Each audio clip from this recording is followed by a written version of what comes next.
నేను చేస్తున్న పని ఏమీ పెద్దది కాదు, ఎవరి కోసం చేస్తున్నామందే పెద్ద విషయం. శివయ్య, ఒక్కసారి ఈ మెట్లు ఎక్కే శక్తి ఇవ్వు నాయనా. పుణ్యం కోసం పరుగులు తీస్తున్నారు, కాని పక్కన ఉన్న వారి బాధను మాత్రం పట్టించుకోరు. ఇప్పుడు నేను చేయవలసిన పని నాకు అర్థమైంది. మెల్లగా బాబాయ్ గారు, నేను మీకు మెట్లు ఎక్కడానికి సహాయపడతాను. నన్ను ఈ మెట్లు ఎక్కించింది నువ్వేని. ఇక్కడి నుంచి నడిపేదంతా ఆయనే బిడ్డ. అంతకుముందు నా కోసమే అన్నీ కావాలనుకున్నాను, ఇప్పుడు ఆయన కోసం ఎవరికైనా సహాయం చేయాలనిపిస్తోంది. సారీ మేడం, లిస్టులో మీ పేరు లేదు, ఇక్కడ ప్లేస్ కూడా లేదు. ఇది నా ఈఎంఐ కోసం దాచుకున్న డబ్బు, కానీ ఇప్పుడు వాళ్లకు దీని అవసరం ఎక్కువ.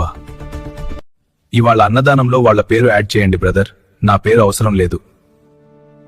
ఇతరుల ముఖాల్లో కనబడే ఆనందమే అదే శివయ్య చిరునవ్వులా అనిపిస్తుంది నాకు. ఆ శివయ్య కరుణ కంటే ఆ శివయ్య స్వభావం వచ్చేసింది నా బిడ్డలో.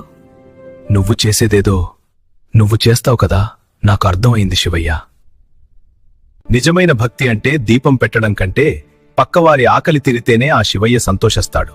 ఇతరుల బాధలకు నిస్వార్థంతో సహాయం చేసే చేతులు నా చేతులే.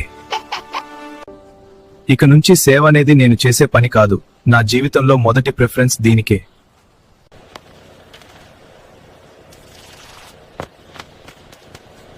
ఇతరుల బాధలో శివుని చిరునవ్వు చూస్తూనే ఉన్నాడు సురేష్. కాని ఆ కూర్చుని ఏడుస్తున్న ఆ అమ్మాయి వల్ల అతని జీవితంలో కొత్త అధ్యాయం మొదలయ్యే ప్రణాళిక వేసేశా శివయ్య. తదుపరి భాగంలో చూడండి.